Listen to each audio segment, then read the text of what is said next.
Ya, la profesora me pidió que habláramos hoy día de las toxicomanías y cómo éstas afectan en el fondo a los pacientes que tienen algún grado de trastorno mental. ¿A qué me refiero? Al uso de drogas duras. Ya a ella probablemente les pasó el alcohol o la marihuana y la pregunta ahora viene, bueno, ¿y qué pasa con estas drogas que son mucho más complejas? ¿Ya?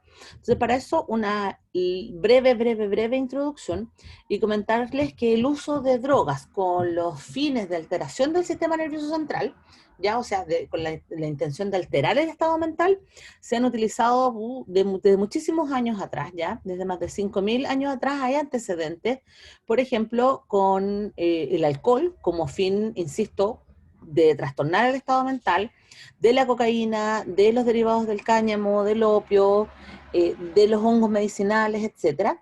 Pero en estos años, en estos siglos, digamos, o en estos milenios, la finalidad central era utilizarla con fines mágico-medicinales. De hecho, muchas veces se utilizaba con fines espirituales, ¿ya? Estos eran como sustancias que se usaban desde la naturaleza pura, o sea, la hoja, el extracto, etcétera, ¿ya? Hacia finales del siglo XIX, perdón, empiezan a aparecer los primeros derivados sintéticos de las drogas que nosotros conocemos el día de hoy, ¿ya? Y estos nacen mayoritariamente en Occidente. Particularmente los primeros derivados con los que nos topamos, o purezas, digamos, no necesariamente derivados, pero la obtención de la molécula pura, que es la que causa el cambio del estado mental. Partimos primero con el uso de la morfina durante todo 1800, la cual se utilizaba inicialmente no para calmar el dolor, como uno pensaría que es el uso de la morfina, sino que en realidad se utilizaba en la alta sociedad con fin de, en el fondo, despersonalizarse del medio, ¿ya? O sea, evitar las preocupaciones, el estrés. Era muy común la ocupación en la alta sociedad, en las mujeres que en el fondo querían evadirse de la realidad, ¿ya? A finales de 1800, cerca de la mitad de la época victoriana, la farmacéutica Bayer manda a realizar a diferentes laboratorios de diferentes partes del mundo una droga que tuviera como finalidad tratar el dolor, pero aquellos dolores que eran complicados, como los dolores de guerra, los dolores traumáticos, etcétera. A raíz de muchos estudios y que se sabía que la morfina servía para tratar algunos dolores crónicos, es que se manda a sintetizar la heroína. Y en razón de la heroína es que Bayer manda una muy fuerte campaña en el occidente, con el fin de meter a la heroína en todos los círculos farmacéuticos, y se empieza entonces a recetar bebidas en base a heroína, pasta de dientes en base a heroína, etcétera, ya brebajes, vinos, lo que ustedes se puedan imaginar, y pastillas también, pastas también y polvos. Entonces la heroína entra muy fuerte en esta época y empieza a reemplazar un poco a la morfina, hace que Bayer se vuelva una empresa multimillonaria en esa época, pero además genera un problema que era un poco desconocido a estas alturas, por lo menos en el occidente, y era la aparición de la adicción como tal. En las zonas asiáticas la adicción ya se conocía desde los años 1600 o más, particularmente lo relacionado con el opio, ¿ya? Pero en el occidente, como no existían tantos negocios asociados a las adicciones, no era tan conocido este uso. Producto de la heroína, y que nuevamente estamos hablando de clases sociales altas que tienen acceso a estos componentes, es que se hace y se masifica. Y el problema está que la potencia de la heroína es 10 veces más o 15 veces más que la morfina. Por lo tanto, el grado de adicción de la heroína era mucho más rápido. De hecho, en esa época hay estudios que dicen que de 9 de cada 10 personas que consumían heroína por primera vez a la dosis, comillas, terapéutica, terminaba con algún grado de adicción, ¿ya? De hecho, producto de la situación de la heroína es que Bayer tiene que dar un giro impresionante en el uso de fármacos para el tratamiento del dolor, y en razón de eso es que utilizan los derivados de la corteza del sauce blanco, ya que son propios de la cultura tradicional de los nativos americanos, estadounidenses y canadienses, que es lo que nosotros conocemos en la actualidad como aspirina. Y de hecho, para tapar voy a decir, entre comillas, condoro que se habían mandado con la heroína, es que ellos lanzan una nueva campaña pro la aspirina, solo que esta vez con la aspirina sí le chunta, la aspirina no tiene capacidad dictogénica y sí sirve para tratar una multitud de enfermedades, ¿ya? junto con el ingreso de la heroína a finales de 1800 y principios de 1900, las empresas que querían competir con Bayer necesitaban utilizar otro componente que sirviera para tratar el dolor y otras patologías que eran prominentes en la sociedad, dentro de ellas nuevamente el estrés, necesitaban despersonalizarse, etcétera. Y es por eso que también hay una batalla potente por la introducción de la cocaína en el occidente, derivado de la cocaína latinoamericana, particularmente de la boliviana y también de, bueno, en realidad de toda la cuenca andina, ¿ya? O sea, de toda la cordillera andina, pero particularmente boliviana y colombiana, ¿ya? Y la cocaína entra fuerte en el mercado occidental como competencia de la heroína.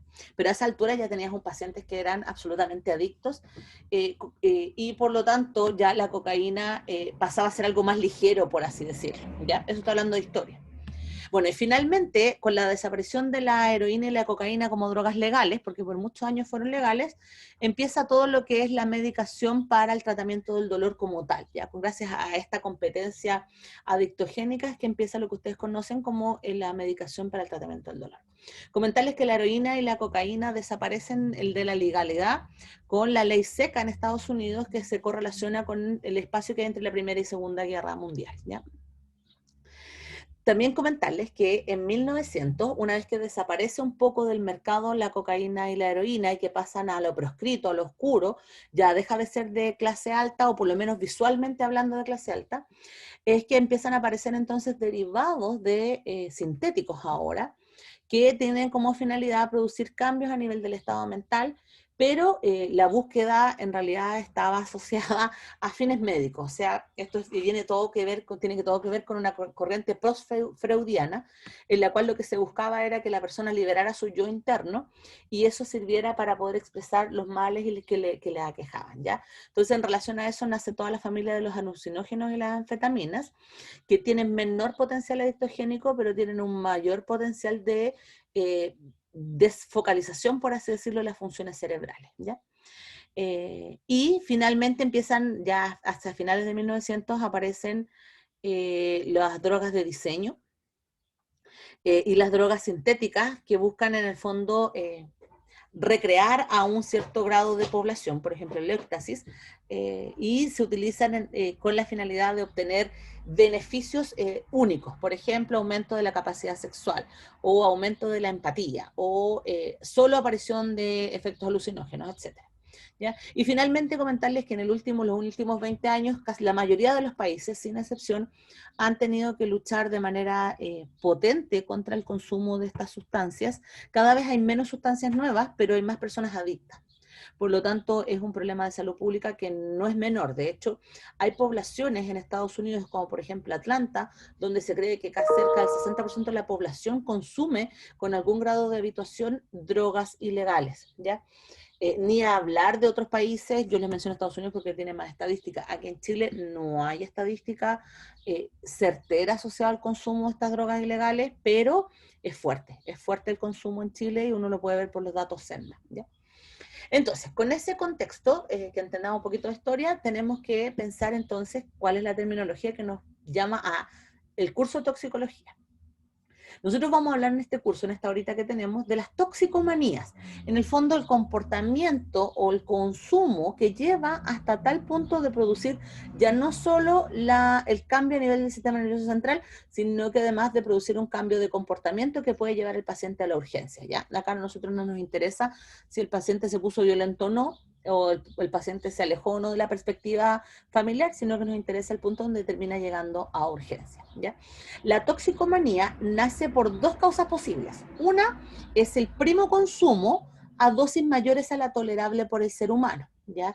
Pasa que con la finalidad de recrearse, buscar nuevas fuentes de placer, por así decirlo, los pacientes, o sea, sí, porque son pacientes al fin y al cabo, estos pacientes en lugar de estudiar lo que van a consumir, lo consumen de manera abierta, ilícita y sin el resguardo médico asociado, ¿ya? Por ejemplo, hay pacientes que se consumen una seta completa de hongos alucinógenos y eso es mortal, ya para que ustedes se hagan una idea. Entonces, ese es un tipo de toxicomanía. Y la otra toxicomanía es el consumidor crónico, que llega un momento donde el sistema empieza a colapsar y es frente a este colapso que se llega a la consulta de urgencia, ¿ya? Y para eso entonces, pensando en el segundo concepto, que es el del consumidor crónico, es que se acuña la palabra de drogodependencia, que en el fondo el cuerpo necesita cierto nivel de esta droga en diferentes contextos, ya sea a nivel del metabolismo hepático, ya sea a nivel de la neurotransmisión central, pero que lleva a que el paciente necesite el consumo para poder ejercer esa función fisiológica, ¿ya? O sea, hay una dependencia fisiológica en el funcionamiento del cuerpo asociado al consumo de la droga, ¿ya? Y también acuñamos la adicción, que no es nada más ni nada menos que la misma drogodependencia, pero en el contexto emocional. O sea, en el fondo, en el consumo como tal, la búsqueda del consumo, la búsqueda del placer, la búsqueda de la recompensa, ¿ya? La drogodependencia se encapsula dentro de una serie de adicciones diferentes con las cuales nos vamos a encontrar en la población, ¿ya? Que todas conllevan un cambio en la mentalidad o en el quehacer mental del paciente, siendo la más común en Chile el consumo de alcohol y drogas, ya el más común. Pero no es el único, de hecho hay patologías adictogénicas asociadas a la compra compulsiva, a la búsqueda de relaciones nocivas, también hay personas que tienen un cierto nivel de adicción a la búsqueda de personas que le causan daño, por ejemplo. Está la ludopatía, está la búsqueda del sexo y la pornografía, que de a poco también ha ido entrando en la categoría de adicción aquí en Chile. Antes no era tan popular, pero con la era del Internet, obviamente, se ha visto mucho más. Y también el consumo compulsivo de alimentos, chocolates u otro tipo de compuestos que llega a la generación de un estado mental diferente al cual no se consume. Esa es como la gran diferencia para uno decir, sí, soy adicto, no, no soy adicto, ¿ya? Más que la búsqueda del placer como tal, es el cambio del comportamiento. Ya, en ese contexto entonces vamos a clasificar las drogas. Nosotros vamos a hablar en esta clase solo de las drogas ilegales, ¿ya? Porque en realidad entendemos que el cambio en el comportamiento alimenticio, si bien puede llevar a intoxicaciones, es raro. Pero sin embargo, el consumo de ilegales es más común de lo que uno quisiera. Entonces, en ese contexto vamos a clasificar las drogas por las cuales se va a consumir nuestro paciente según 4 tipos. El primer tipo es según el efecto que produce en el sistema nervioso central, ¿ya? Y de esta vamos a tener 3. Las drogas depresoras, que probablemente ustedes ya vieron el alcohol, las benzodiazepinas, que ustedes entienden cómo funcionan, el cannabis y algunos inhalantes, ¿ya? Algunos alcoholes. Las estimulantes, que es las que vamos a ver ahora, que son como la cocaína y las anfetaminas, y las alucinógenas como el ácido lisérgico. Después tenemos una segunda categoría que es según el nivel de adicción. ¿Qué tan probable es que el paciente entre en un estado de adicción por su consumo? ¿Ya? Por ejemplo, se sabe que la LSD tiene un bajo nivel de adicción y que en general el paciente que consume LSD lo consume consciente, ¿ya? O sea, sabe lo que está consumiendo, con el tiempo se genera dependencia, pero la probabilidad de adicción es mucho más baja, ¿ya? No así la heroína, que es la que tiene el mayor grado de adictogenicidad dentro de las drogas ilegales, ¿ya? Después se dividen dentro de drogas duras y drogas blandas, y el duro y el blando tiene más bien una categorización dentro de el término judicial, por así decirlo, que se asocia a cuánto daño produce en la población y cuánto daño produce en el mismo paciente. Entonces vamos a clasificar como una drogadura, que para nuestro contexto toxicológico, aquella que produce cambios potentes en el sistema nervioso central que llevan finalmente a un daño o un deterioro en el paciente, ¿ya? Y las drogas blandas, aquellas que si bien producen cambio y terminan en un deterioro, la verdad es que este cambio tiene que producir tras muchos años de consumo o mucha concentración del consumo. Por ejemplo, si uno trata de clasificar el tabaco es considerado una droga blanda, a pesar de que el tabaco es legal. Y la cocaína es una droga dura, ¿ya? No significa que el tabaco sea sano, sino que solo significa que para que se produzca el daño a nivel respiratorio o cancerígeno se requieren muchísimos años de consumo, y además el consumo del tabaco como tal no va a producir cambio a nivel del sistema nervioso central con una dosis, 2 dosis, 10 dosis, 100 dosis, ¿ya? Al final sí lo produce, pero en el paciente que fuma mucho durante muchos años, ¿ya? Y después la última clasificación es la de legalidad y ilegalidad, que esta va a depender mucho de la situación constitucional de cada país. Aquí en Chile el tabaco, el alcohol son drogas consideradas legales, pero sin embargo la marihuana, la cocaína, la heroína son consideradas ilegales. Ahora, el término de legalidad e ilegalidad de repente uno cuesta entenderlo, especialmente, por ejemplo, los consumidores de marihuana que encuentran que, yo lo he escuchado muchas veces, que ellos no le hacen daño a nadie. ¿ya? Pero en realidad el término de legalidad y ilegalidad tiene que ver con el deterioro del sistema nervioso central en diferentes tipos de poblaciones, ¿ya? Entonces, por ahí donde va el asunto, no va en si queremos o no queremos la legalidad. Ahora, muchos países han probado que uno puede pasar la droga desde la ilegalidad a la legalidad como tal, me refiero a Canadá, Holanda, no sé qué tanto Uruguay, pero en Holanda particularmente, donde lo que han hecho es que pasan el consumo a un problema de salud pública. Entonces el paciente es tratado. No es que se lo deje consumir como muchos piensan, sino que el paciente se trata en su consumo. Y de hecho hay clínicas que permiten la desintoxicación mediante el uso adecuado de microdosis de estas drogas, ¿ya? Por eso es que es legal. Vamos ahora pensando un poco en la potencia, en la capacidad de adicción que va a tener el paciente. Aquí les pongo un listado, es que el más bonito que yo encontré porque está en porcentajes de potencial de adicción, y uno encuentra que lo primero es la nicotina cuando se consume pura. En Chile no se, que yo sepa, la gente no consume nicotina pura, pero en otros países sí, ¿ya? Cuando me refiero a nicotina es la nicotina que está dentro del cigarro, ¿ya? Y tiene una potencialidad de adicción del 100%, o sea, si uno toma una microdosis de nicotina, la probabilidad de que uno se vuelva adicto es del 100%. ¿Ya? Y uno va hacia abajo, metanfetaminas fumadas, el crack, la inyección de la metanfetamina, el diazepam, miren ustedes el grado de adicción del diazepam, los consumos de alcohol como tal, la heroína, y dentro de las drogas ilegales, la heroína y el crack son las que más problemas presentan para la población, ¿ya? Si ahora uno lo ve en el mismo porcentaje de adicción en relación a la dosis activa que está en el paciente, que es lo que ustedes ven en la grafiquita al lado, aquí, esta grafiquita que está aquí, uno puede observar cuánto es el grado de dependencia que esto genera. Por ejemplo, si nosotros nos íbamos acá, vamos a buscar a, no sé si están repetidos para encontrar uno que sea, bueno, la nicotina, la misma nicotina. Entonces la nicotina pura genera cuando el paciente llega a un potencial de adicción, o sea, cuando llega a este 100%, genera además una dependencia física importante, que es la que observan los pacientes que fuman cigarros, de hecho. Si ustedes se fijan, está en calidad de alta. Y eso es el por qué el paciente que fuma le cuesta muchísimo dejar de fumar, porque en el fondo se producen cambios a nivel de los receptores nicotínicos, que cuando el paciente deja de fumar, empieza un montón de reacciones que en el fondo generan cambios en el paciente, desde tos, espesitud del moco, disminución de la disnea, de hecho el paciente respira peor sin cigarrillo que con cigarrillo, trastornos disfóricos a nivel central, sensación de malestar, dolor, etcétera, ¿ya? Entonces, en el fondo genera una dependencia potente y por lo tanto el paciente, cuando llega a la dosis que genera la adicción, le va a costar mucho salir del estado de adicción a la nicotina. Entonces, si uno se mira este mismo término, vamos a observar que la que peor tenemos, o sea, que la que más cuesta sacar el paciente, es mediante el consumo de heroína, ¿ya? Pero eso no significa que otras no produzcan cierto grado de adicción. Por ejemplo, la cocaína también produce una adicción que es moderada alta, que anda cerca del alcohol, y si uno mira a la marihuana, uno encuentra que el grado de dependencia es moderado a bajo. ¿Qué significa esto?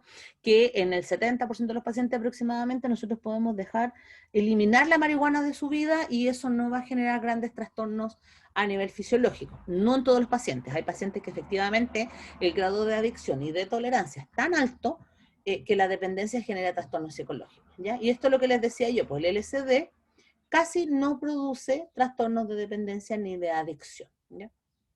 Para que tuvieran algunos ejemplos ahí. Ya. Entonces, vamos a, pensando en eso, cuando uno consume drogas ilegales, pensando en una clase de toxicología, lo que nos va a importar a nosotros es que en algún momento nuestro paciente va a llegar a un grado de intoxicación, ¿ya? Pero este grado de intoxicación va a estar relacionado con la tolerancia del propio paciente y la dependencia del propio paciente, ¿ya?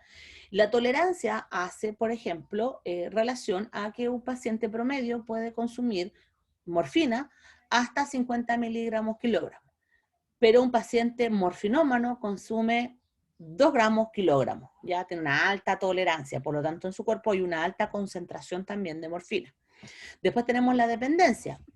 ¿Qué tan físicamente está correlacionado con esto? O sea, si efectivamente el hecho de que no lo consuma llega, porque llegan a urgencia intoxicados y lo primero que ocurre en la urgencia es que le van a pasar un suerito y eso va a hacer un clearance de la droga. Entonces, ¿cómo va a responder el paciente frente a este estado?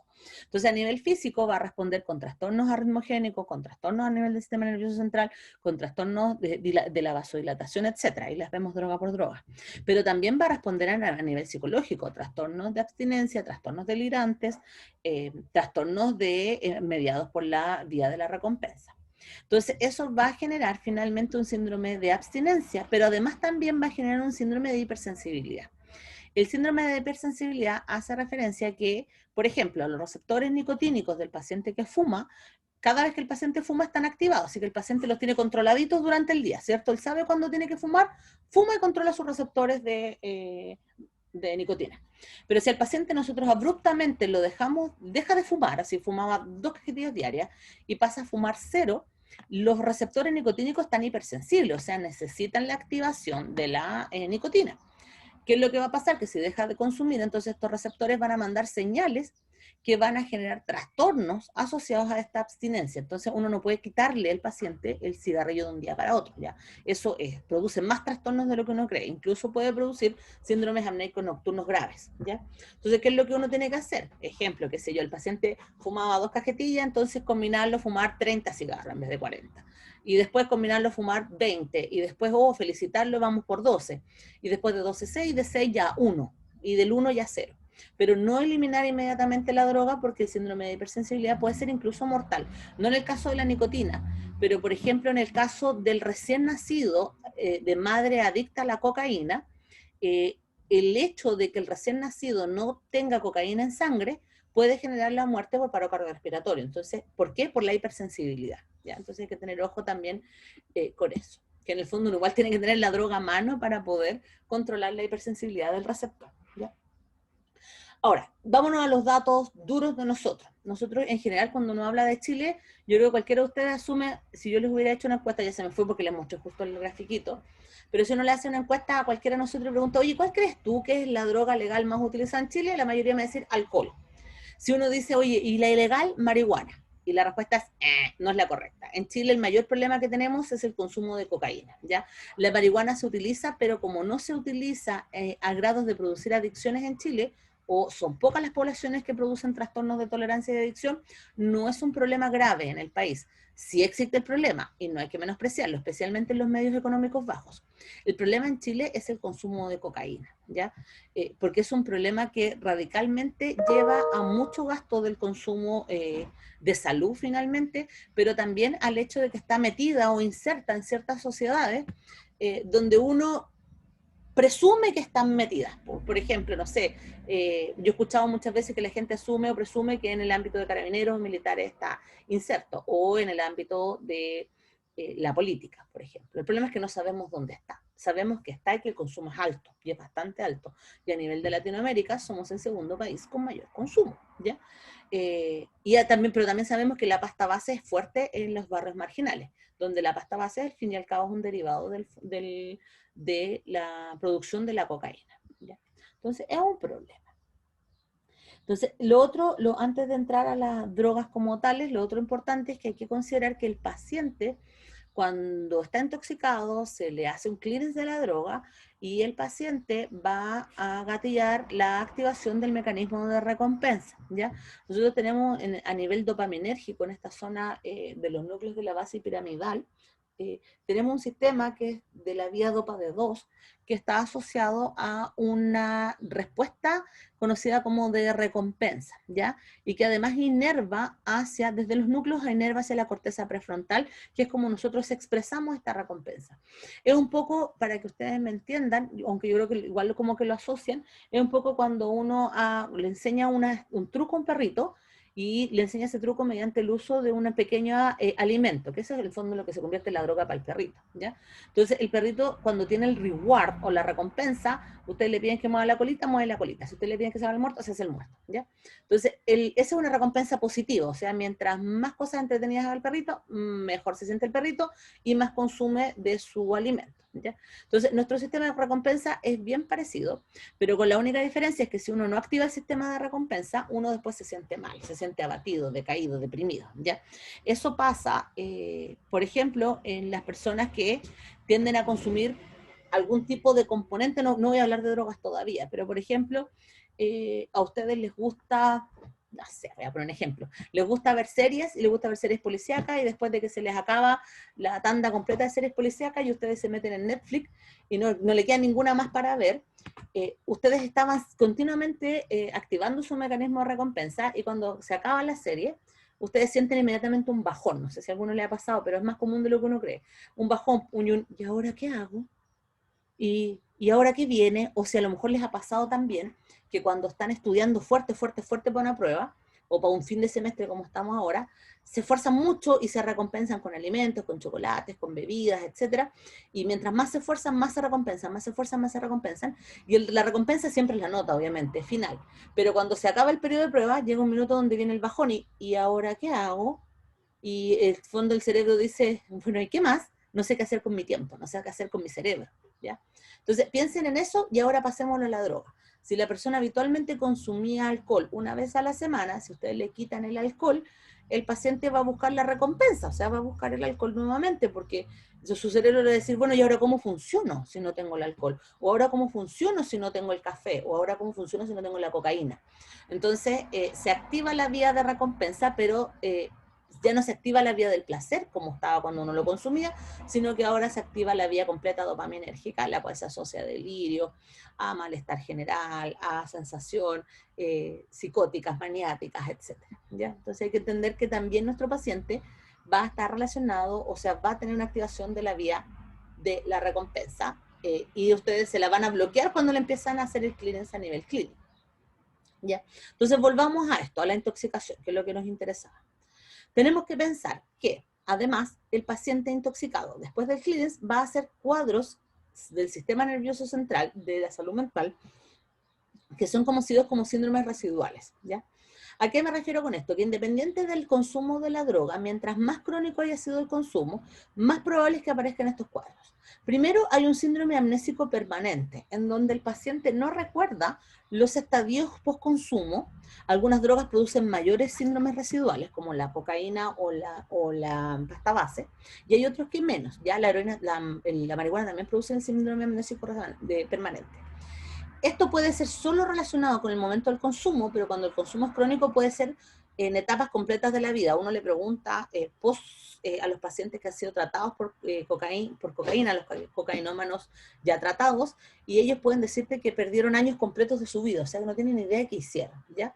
También puede quedar una psicosis residual o variante de esta psicosis. O sea, el paciente, si bien ya no es consumidor, sí empiezan a aparecer cuadros psicóticos a nivel del sistema nervioso central, lo cual va a generar que se requieran estrategias de psiquiatría para poder tratar al paciente intoxicado o posintoxicado.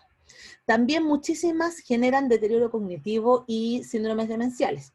Particularmente la cocaína, la heroína son conocidos por esto, la pasta base y el crack más potente a nivel del síndrome demencial. Y en el caso de la marihuana, en menores de 22 años se ha visto que el deterioro cognitivo es muy potente. Entre 12 y 22 años se produce una pérdida de la neurotransmisión muy potente con un deterioro cognitivo que después no es recuperable, ¿ya? O sea, a mayor consumo adolescente y infantil, mayor es el grado de deterioro de las funciones cerebrales, ¿ya? Algunos otros pacientes van a quedar con una alteración del estado del ánimo permanente, porque además no está su fondo eufórico inicial, y muchos pacientes terminan con alteraciones del comportamiento. Entonces, no es que uno trate la intoxicación en el momento, sino que uno tiene que finalmente derivar, porque los pacientes van a quedar con trastornos, en algunos casos de por vida, ¿ya? Otra cosa súper importante es que la mayoría de los pacientes que consumen drogas, no todos, porque uno no tiene que clasificar de esa manera, pero tienen algún tipo de trastorno psiquiátrico de base, diagnosticado o no. Y cuando uno se va a las estadísticas, encuentra que la mayoría de los pacientes, el mayor porcentaje, son pacientes que tienen trastornos de la personalidad o trastornos de control de impulso, ¿ya? Pero también se ha visto que, por ejemplo, el consumo de tabaco y marihuana se asocia muchísimo a los síndromes esquizoides, ¿ya? Y también el consumo de drogas se asocia a las depresiones, particularmente en los fármacos que son inhibidores de la respuesta del sistema nervioso central. Entonces, uno siempre que ve a un paciente crónico que llega con la intoxicación, hay que evaluar la posibilidad de que haya un trastorno psiquiátrico de base, ya sea generado por el consumo o ya sea que el trastorno generó el consumo, cualquiera de las dos raíces, pero que no hay que ignorar, porque probablemente la intoxicación como tal fue un llamado de alerta de la situación clínica que hay detrás, ¿ya? Y que en el fondo qué es lo que hay que tratar, porque si no se trata de manera adecuada al paciente, vamos a volver a caer en la toxicomanía. Y eso va a ser un circuito negativo per se, ¿ya? Siguiente. ¿Qué drogas o qué componentes pueden generar un trastorno psiquiátrico? Por lo que yo les había mencionado antes, era que el paciente podía tener trastorno psiquiátrico de base y eso llevarlo al consumo. Pero también se sabe que es al revés, que puede ser que el consumo lleve al trastorno psiquiátrico, ¿ya? O altere el trastorno psiquiátrico.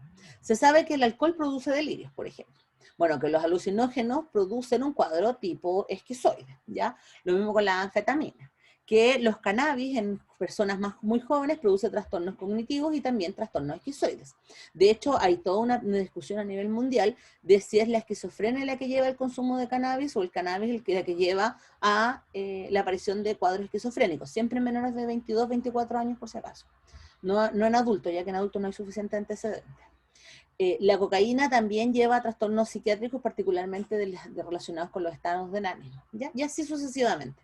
Entonces, insisto que no es que uno tenga que ver la raíz como tal, sino que uno tiene que entender que es el consumo el que puede producir el trastorno o el paciente que ya viene con el trastorno. Y lo otro también entender que no se puede encasillar a todos los pacientes, no todos tienen trastornos psiquiátricos de base y no todos van a generar trastornos psiquiátricos tampoco. Pero es un tema que hay que, en su momento, en urgencias hay que discutir porque hay que derivar, ¿ya? O sea, no es lo mismo tener un paciente en urgencias con un trastorno cardíaco, arritmogénico, que un paciente con un trastorno arritmogénico y delirante. O sea, eso en el fondo es clave, ¿ya? Entonces, ahora sí, vamos a las drogas como tal. Vamos con la más importante por consumo aquí en Chile de las ilegales, ¿ya? Dejando de fuera obviamente la marihuana porque ustedes ya la vieron. Vamos con la cocaína. La cocaína, como nombre oficial, es benzoilmetilgonina, ya ese es como su nombre formal, y deriva de unas plantas que crecen a nivel de la precordillera de los Andes, ¿cierto?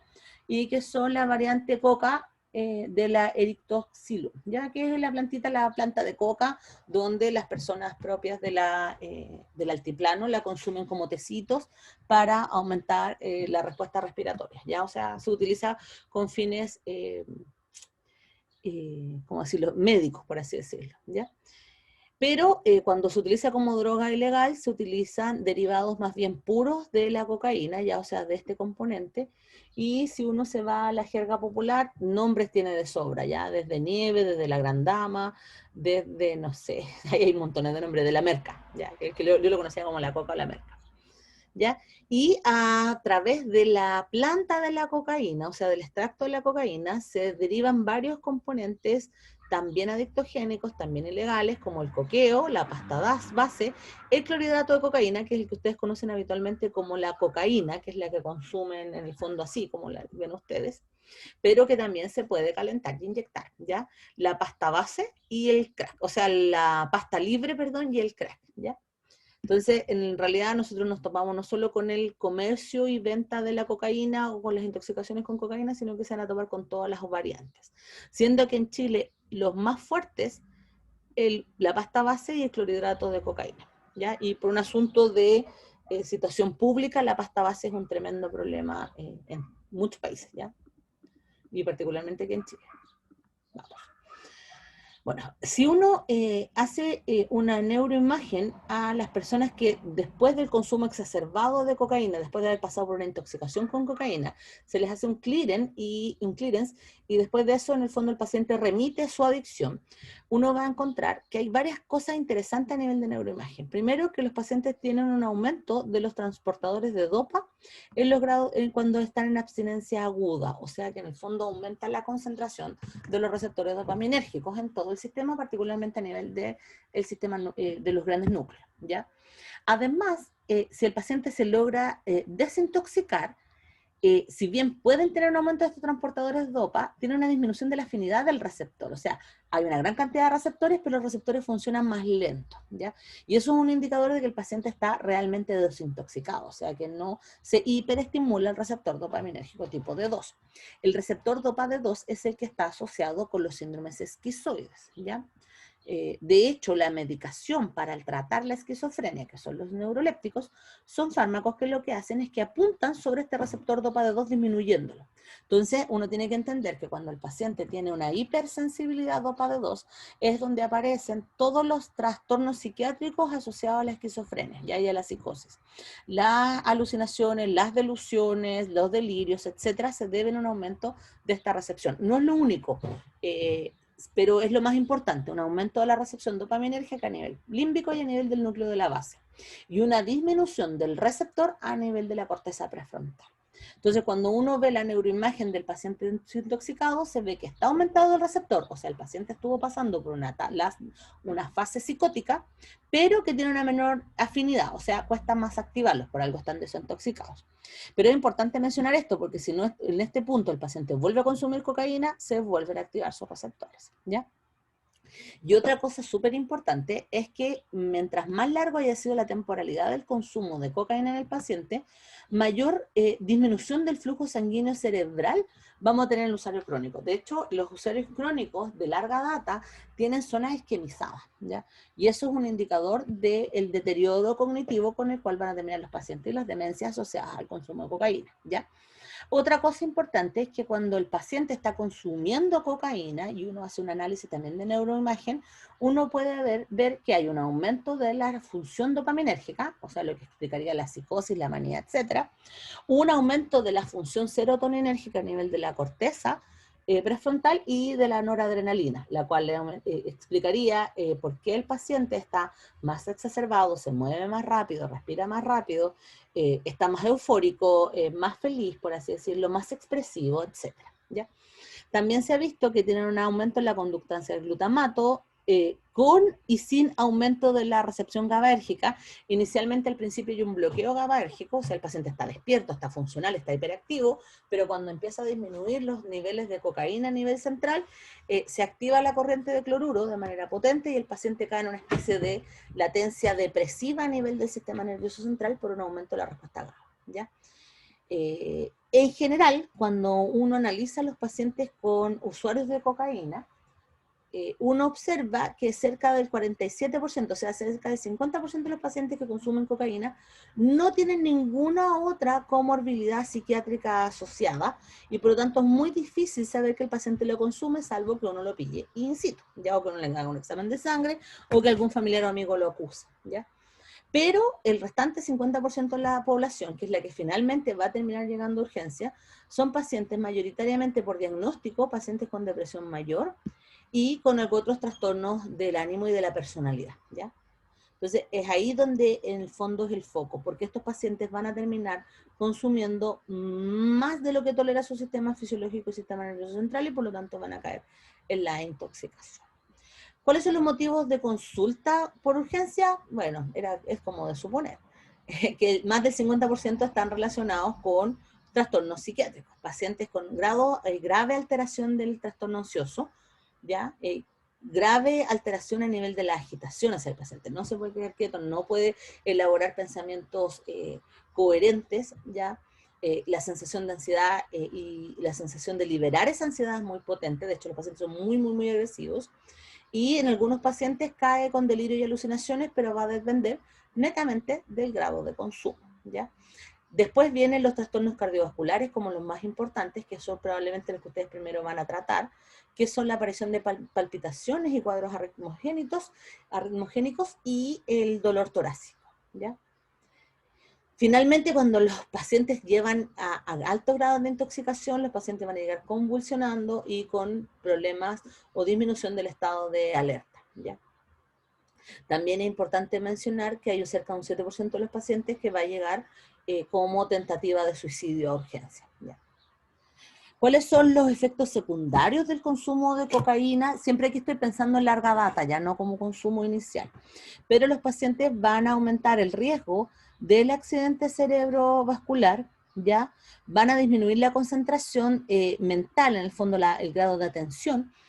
Y esto es súper interesante porque el paciente mientras está en modo consumo, post-consumo, el paciente tiene un grado de alerta y concentración bueno, claro, cleaver. ¿ya? Pero cuando se pasa la dosis de la cocaína como tal, el paciente pierde la atención y pierde la concentración, que de hecho finalmente es la que lleva a que en muchos trabajos la gente detecte que el paciente está siendo consumidor, ¿ya? Posterior a eso y debido al desgaste metabólico y central, el paciente está con un hambre insaciable y con trastornos del insomnio debido a la hiperexcitabilidad central, ¿ya? A nivel del consumo nasal, lo más observado es la aparición de descargas tipo rinorreicas y sangrado y ulceraciones de los septos de la nariz. En algunos pacientes hay eosinofilia, en algunos pacientes también es aumentado el riesgo de infarto. A nivel del pulmón, debido a que es la zona donde llega la mayor cantidad del polvo de cocaína, los pacientes van a tener cuadros de tos sanguinolenta, cuadros de broncoespasmo, cuadros disnecos y finalmente un cuadro tipo asmático, ya una especie de EPOC, pero por cocaína. ¿Ya? Entonces, a modo de riesgo general, comentarles, pues aquí está por diferentes órganos y sistemas, comentarles que en el caso del embarazo está más que claro que produce un inductor abortivo o de óbito fetal, y de prematurez e inmadurez fetal general con mayor peso al nacer, pero también un menor perímetro craneal con trastornos cognitivos del menor, ¿ya? También aumenta, debido a los trastornos pulmonares, aumenta la probabilidad de muerte súbita del neonato y dependiendo de las horas de consumo previo de la madre, además el niño nace con síndrome de abstinencia, que a su vez también genera trastornos cardiovasculares, ¿ya? A nivel cardíaco, aumenta el riesgo de infarto agudo del miocardio. La mayoría de los pacientes tienen trastornos del ritmo, ¿ya? Y también aumenta la probabilidad de endocarditis. A nivel neurológico, la mayoría de los pacientes pasan por cuadros de cefalea y migrañas, los cuales conllevan a que el paciente vuelva a consumir para que disminuya la cefalea y la migraña, lo cual a su vez exacerba los otros cuadros. ¿Ya? Lo otro es que aparecen muchas crisis convulsivas y ictus. A nivel respiratorio, bueno, lo que les decía yo, sangrado nasal, sangrado pulmonar, por tos sanguinolenta, ¿ya? Trastornos pulmonares asociados a los cambios fisiológicos, fisiopatológicos en realidad, del tejido pulmonar, cambios a nivel de la eosinofilia, de la mucosidad, ulceraciones, etcétera, y edematizaciones, y finalmente puede producir muerte súbita por paro cardiorrespiratorio, ¿ya? Y lo más común que se observa son los trastornos psiquiátricos con trastornos paranoicos, alucinoides, y fenomenología muy parecida al trastorno esquizofrénico. Ahora, si nosotros le quitamos en el fondo la cocaína por razones obvias, porque hay que tratar al paciente cocainómano, lo que vamos a observar es que la abstinencia lleva a 3 cuadros importantes. Uno es la abstinencia aguda, que generalmente dura entre las primeras horas hasta 24 o 48 horas, donde el paciente está en un estado de hiperreceptación central, y el paciente va a estar con un estado disfórico, ansioso, insomne, con un incremento del apetito importante, con una agitación general, violencia, delirio, retardo psicomotor, etc. Cuando ha pasado esta primera etapa, donde el paciente además está hiperadrenérgico, o sea, está taquicárdico, arrítmico, sudoroso, bueno, se defeca solo, se orina solo, etc.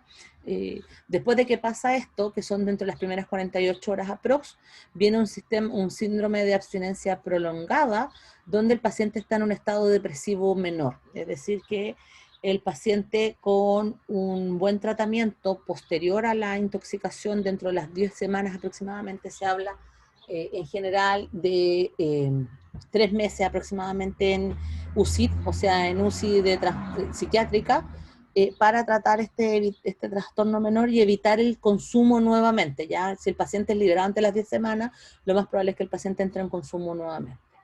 Y después de los primeros 3 meses, ahí comienza recién la primera sensación de extinción del deseo de consumo, pero esto dura años, o sea, el paciente puede tener deseos momentáneos de consumo hasta por 2 o 3 años, y algunos pacientes incluso han notificado hasta por 5 años. Ojo con esto, porque si el paciente no es tratado de manera adecuada y no se extingue el deseo, lo más probable es que el paciente vuelva a consumir, pero como los receptores no están hipersensibilizados, va a caer en una intoxicación rápida, o sea, va a consumir con una dosis incluso infratóxica, el paciente va a caer en intoxicación a nivel hospitalario, ¿ya?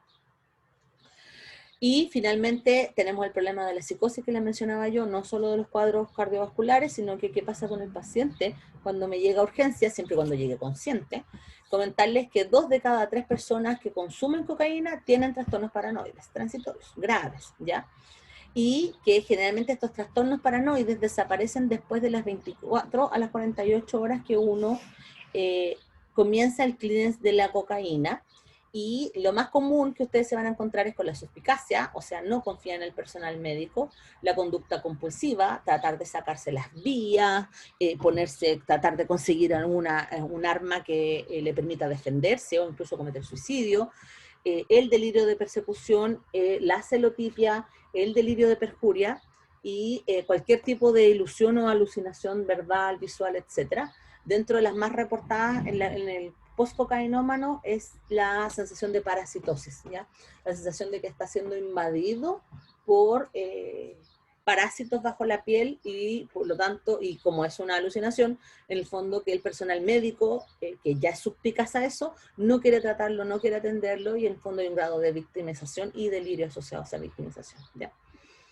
Eso, hasta ahí con la coca, o sea, sí, con la coca. Sigo con el derivado de la coca, con la pasta base, ¿ya? Si quieren que me detenga, me avisan, por si acaso. Pero voy a hablar como de 3 más nomás, y no voy a hablar de mucho porque todos se basan como en la misma idea. La pasta base es el derivado sucio, por así decirlo, de la cocaína, también conocido en los barrios bajos como bazuca o paco, y lo que ocurre es que cuando se hace o se produce el clorhidrato de cocaína, se producen muchos residuos de la cocaína, particularmente los residuos de sulfatados de la cocaína, y estos se utilizan en el fondo como son residuos muy baratos, ya partamos de esa base. Entonces, estos se utilizan para producir entonces derivados de la cocaína que tienen alto poder adictogénico, pero son muy económicos, porque la compra de cocaína no está pensada para el barrio bajo, ¿ya? Entonces, la gente con pocos recursos accede entonces para su adicción a estos sulfatos de cocaína. Este sulfato de cocaína, Paco, se utiliza para su producción cal, que es un derivado en el fondo magnésico, bicarbonato de sodio, cenizas generales que sirven para limpiar, derivados de cementos, diferentes cementos, cemento blanco el más común, o polvo de ladrillo, y se utiliza queroseno. Ahí depende mucho de la producción, pero en general en los barrios bajos se tiende a utilizar parafina como disolvente de la mezcla anterior, ¿ya? Y generalmente para estimular la reacción se utiliza ácido sulfúrico, que es el que finalmente produce necrosis pulmonar o necrosis si es fumada o necrosis venosa si es inyectada, ¿ya? Y además de esto, para estabilizarlo se utilizan derivados de potasio y amoníaco, ¿ya? Entonces ustedes se fijan acá, esto es la pasta base, es mucho más sucia, mucho más cochina si uno la compara con el clorhidrato de cocaína, ¿ya? Ya, entonces, primero hay que entender que es un desecho de la droga y por lo tanto, los que producen la cocaína pueden producir o no el paco, pero en general lo que hacen es que esto es basura y por lo tanto como basura que es aprovechada por otros tipos de consumidores que se pueden permitir el consumo de esto debido al bajo precio, ¿ya? Lo otro es que en general se consume por la vía respiratoria en estas pipas que se hacen con diferentes cosas, se hacen con antenas de tele. Yo lo que más me he fijado cuando he leído es que se hacen con inhaladores con el salbutamol, ¿ya? Con el sachet con el que viene el salbutamol se hacen ahí en la pipa, ¿ya?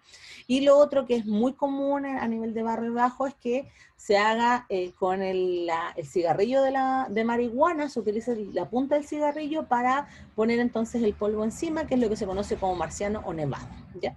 Otra cosa es que también se puede poner en las pipas de marihuana y las personas que ya son más adictas y que en el fondo no logran preparar de manera adecuada la pasta base, utilizan viruta metálica, de esta viruta, porque lo que uno utiliza para raspar las maderas, por ejemplo, o también cualquier viruta de metal o cualquier ceniza, por ejemplo la misma ceniza del cigarro, lo utilizan como filtro, porque acuérdense que esto es una pasta que es sucia, que es cochina, que viene con mucha cal, mucho cemento, entonces hay que filtrarla en el momento de inhalarla. Entonces como filtro se utilizan virutitas de metal, virutitas de madera, virutas del cigarro, ¿ya? Que a su vez también afectan a lo que ingresa en el sistema del paciente, ¿ya? En general, comentarles que la pasta base se utiliza, las pacientes lo consumen de manera experimental muy jóvenes. Aquí en Chile el índice o el inicio del consumo entre los 8 y los 12 años, ya para que ustedes se hagan una idea. Está en la misma latencia que el consumo del alcohol en Chile, ¿ya? Y en general, produce un cuadro de dependencia de adicción tan grave que generalmente a los 2 meses ya tenemos un paciente que está difícil de controlar y que va a empezar a llegar a las urgencias, ¿ya? Lo otro importante es que como contiene muy poca cocaína, la sensación de plenitud o bienestar en general dura de 3 a 5 minutos post ingesta, o sea, después de que terminan de consumirlo, la probabilidad de que estén en un estado eufórico es muy baja. Por lo tanto, el consumo de la pasta base se divide en 2 etapas, la etapa eufórica y la etapa disfórica. En la etapa eufórica, la palabra lo dice, el paciente está eufórico. Tiene una disminución de las inhibiciones, un mayor placer hacia el medio, hacia el mundo, un mayor éxtasis y un mejor estado del ánimo, o sea, es mejor respondedor al medio. Y una cosa súper importante es que le da una sensación de competencia y capaz. Piensen ustedes que esta es una droga de consumo barrio bajero, o sea, de personas pobres con bajos recursos, baja identidad cultural y baja capacidad de toma de decisiones, ¿ya?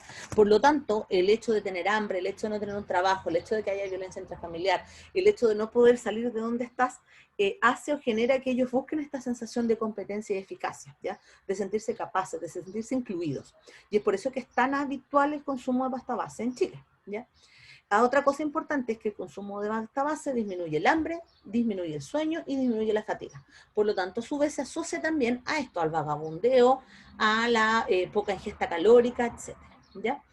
Y también permite un aumento de la temperatura corporal y del ritmo respiratorio, por lo tanto también su consumo se asocia junto con el consumo de alcohol a el vagabundeo en el invierno, ¿ya?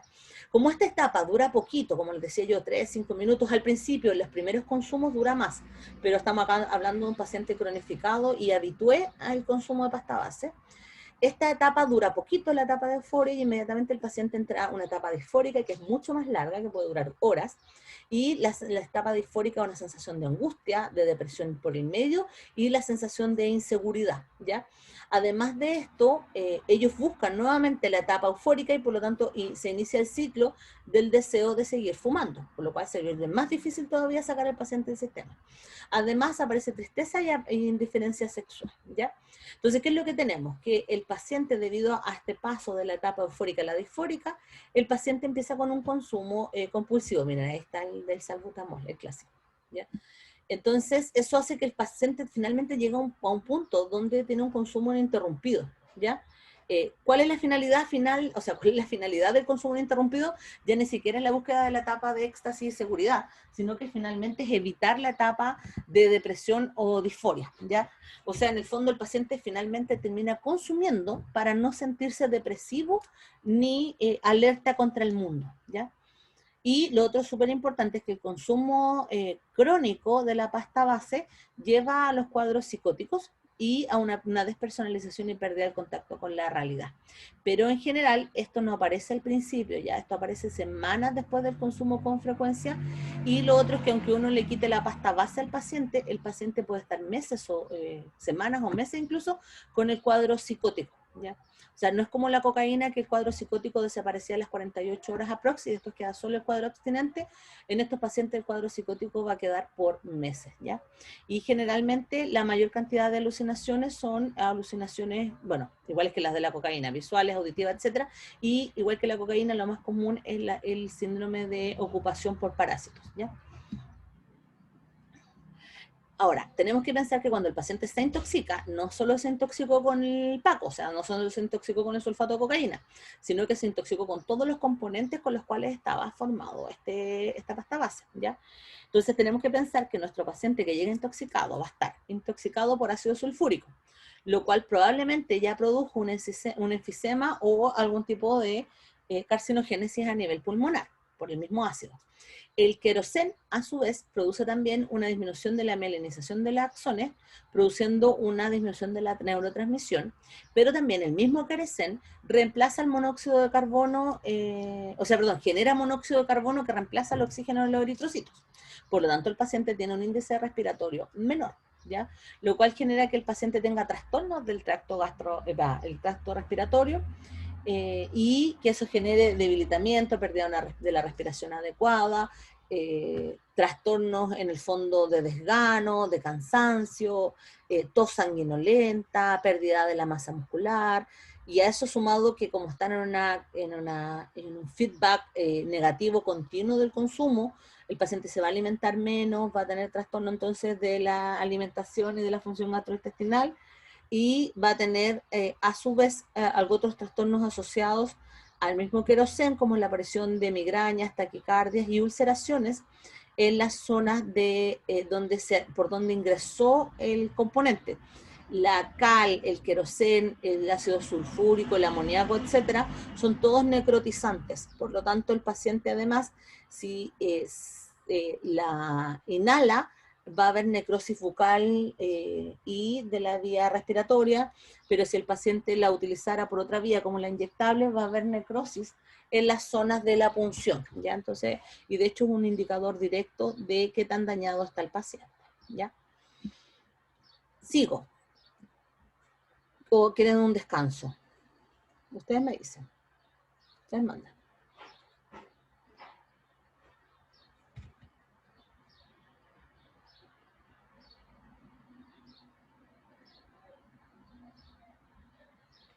Tengo un mensaje. Tengo un mensaje. Descanso, ya, ok. Me toca si me queda esto y la anfeta. Así que son las 17:46. ¿Cuánto rato quieren? Ustedes me dicen, ¿a las 6? ¿Está bien? Sí, profe. Ya, nos vemos a las 6 entonces. Ok. Chau, chau.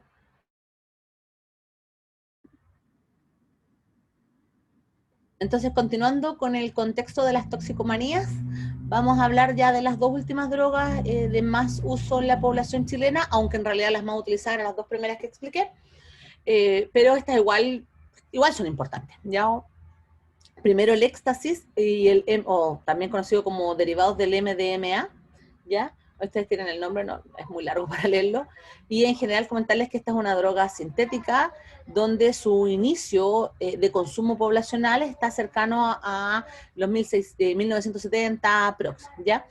El éxtasis tiene varios nombres, la gente lo conoce como la pastilla, que es la que ustedes ven acá, que asemeja a una pastilla que vendían en mi infancia, que eran las pastillas dulces, y que venían con grabados, en mi infancia eran de azúcar y venían con estos grabados bien interesantes, ¿ya? Son chiquititas y son bastante ácidas en su sabor, y en general vienen con monitos que son como bien populares, ¿ya? Como por ejemplo acá el símbolo de Volkswagen, ¿ya? O el símbolo de M&M, etcétera, ¿ya? Y estas se clasifican como efecto como pastillas euforizantes y entactógenas, empatógenas y estimulantes, ¿ya?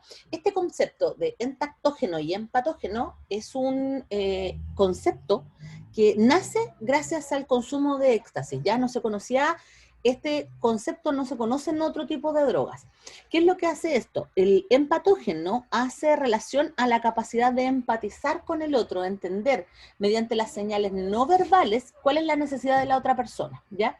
Y el entactógeno hace lo mismo, pero además con otro tipo de señales, más que el patos, más que el yo interno en el fondo, ¿ya? Porque el patos es como de sufrimiento, entonces uno sonfería que uno puede ponerse en el lugar del otro con este patos, este sufrimiento del otro, pero en realidad el entactógeno es con el tacto, con el contacto mismo, o sea que el otro, uno ve una cara de alegría, sabe que el otro tiene cara de alegría, si ve cara de preocupación, sabe que el otro necesita tal o cual cosa, ¿ya?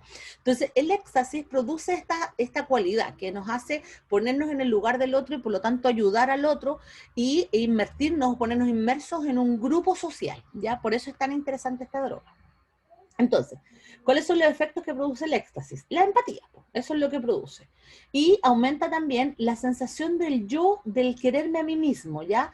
Y por lo tanto aumenta la probabilidad de sensualidad, pero no de la sexualidad como tal. O sea que en el fondo la persona no necesariamente busca un acto sexual como término del consumo de éxtasis, ¿ya?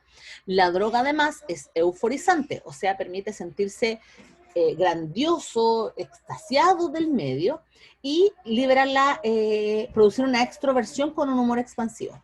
Esto es súper interesante, producto de que en algunas corrientes psicológicas en Estados Unidos y en Europa utilizan el consumo de éxtasis como medio para tratar, para el psicoanálisis, en el fondo. Se le da a los pacientes una dosis ínfima de éxtasis con la finalidad de que el paciente libere la carga que tiene adentro y pueda conversar de temas que el paciente de manera introvertida no conversaría nunca.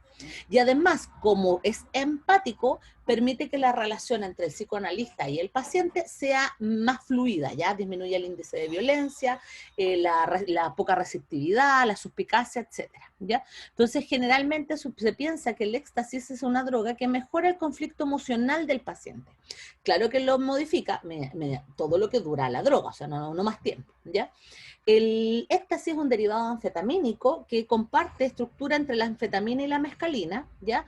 Y por lo tanto comparte respuesta fisiológica o fisiopatológica en ambos contextos, ¿ya? Por lo tanto es ahí donde nace la capacidad alucinogénica que tienen las dosis altas de éxtasis, ¿ya?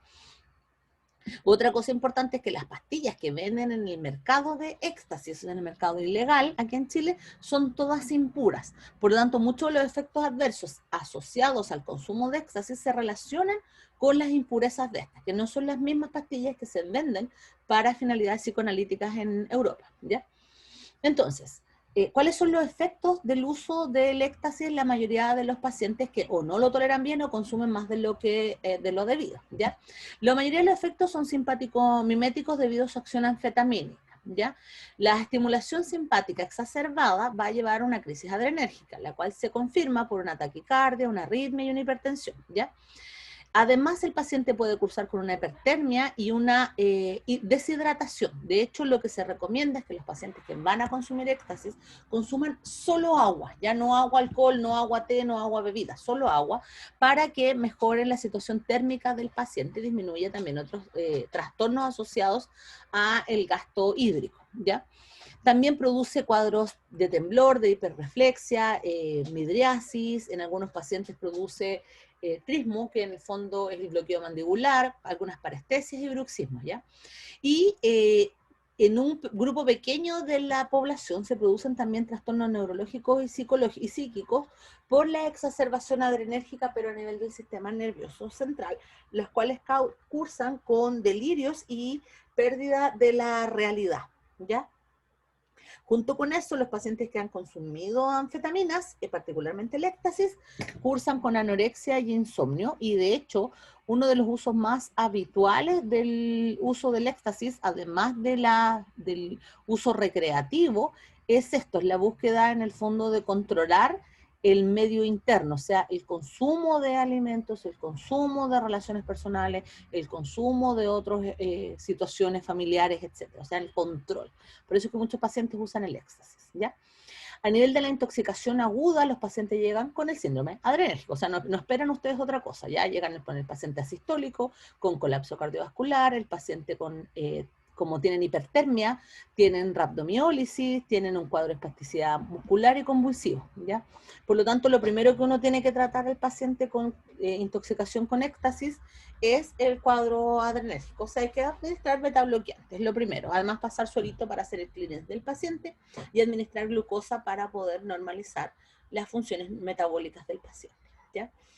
Muchas veces, y dependiendo de la dosis de consumo, los pacientes pueden llegar con hemorragias intracraneales y pueden llegar con psicosis tóxica, ¿ya?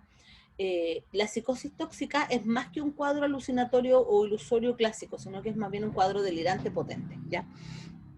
Y lo otro súper importante es que si el paciente la ha consumido con alcohol, que muchas veces está relacionado con el consumo no forzado, o sea, en el fondo, poner la pastilla de éxtasis en la bebida alcohólica de la persona puede llevar a un estado comatoso por el trastorno alcohólico asociado al colapso e incluso el paciente a la muerte, ¿ya? En general, el consumo de éxtasis o de derivados de MDMA no produce la muerte como tal, pero sí produce los fallos cardiorrespiratorios y adrenérgicos que al final van a producir trastornos de por vida en el paciente. Pero el consumo del éxtasis con alcohol, con cocaína o con otros tipos de componentes sí son los que producen fallecimiento en el paciente, ¿ya?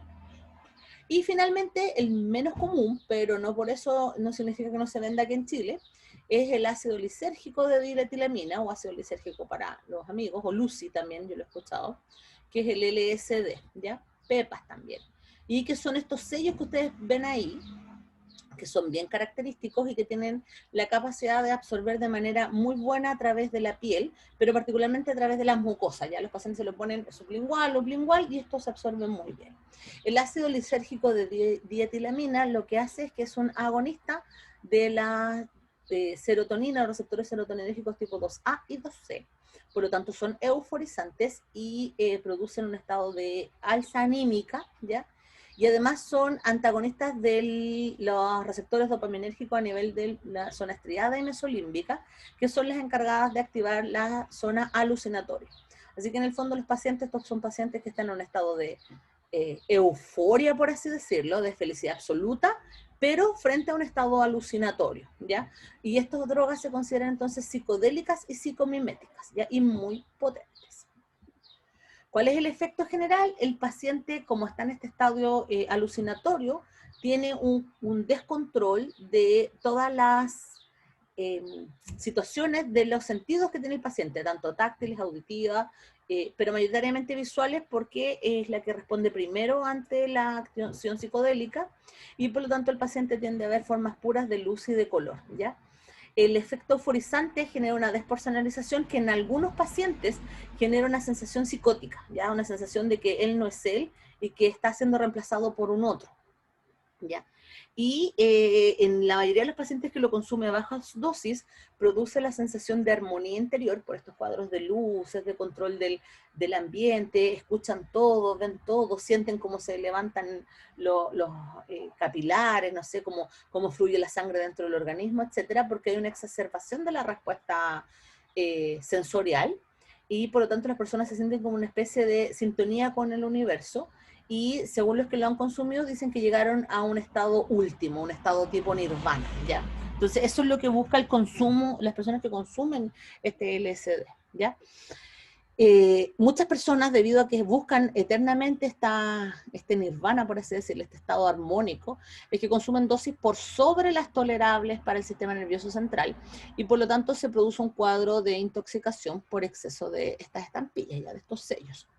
¿Cuál es el cuadro de intoxicación? El paciente cursa con una crisis de ansiedad potente debido a la excesiva respuesta serotoninérgica, ataques de pánico, por lo mismo anterior, además de la dopa, la desrealización y la despersonalización, que lleva a su vez a otro cuadro psicótico, y a la pérdida de la entidad como tal, ¿ya? Una cosa súper importante es que si bien el LSD no produce grandes cuadros de abstinencia ni de tolerancia, tiene el problema de que debido a la intensidad del estado psicodélico, se producen, después de que se acaba el efecto, se producen estados de flashback, ¿ya? En donde la persona horas después o incluso días después tiene experiencias de la ingesta, es decir, puede andar, no sé, pues, va a salir a andar en bicicleta y de repente de la nada aparece un flashback del estado psicodélico, y por lo tanto la persona puede perder el equilibrio y empieza a ver los árboles más verdes, más brillantes, más luminosos, etcétera, como si estuviera recién consumiendo, a pesar de que esto puede haber ocurrido muchas horas antes o muchos días antes, ¿ya? Por lo cual pone a la persona además en un estado de riesgo a nivel de la producción de accidentes, caídas, etcétera, ¿ya? Y lo otro es que en algunos pacientes queda un trastorno perceptivo persistente, donde la persona está en un estado de angustia constante post-consumo, particularmente cuando hubo intoxicación, donde la persona no logra entrar en un estado propio de la, es como raro decirlo, pero como que se sienten que están absolutamente ajenos a sí mismos y no logran volver a entrar a su cuerpo de manera adecuada, ¿ya? Y cuesta muchísimo revertir este estado de disociación del yo. Por lo tanto, es el consumo a nivel de intoxicación, sin ver, nuevamente no es mortal, sí puede inducir tasas de mortalidad por los accidentes, pero también por las tasas de suicidio asociadas a la despersonalización, ¿ya? Eso, chicos, no les quería molestar más, pero estas son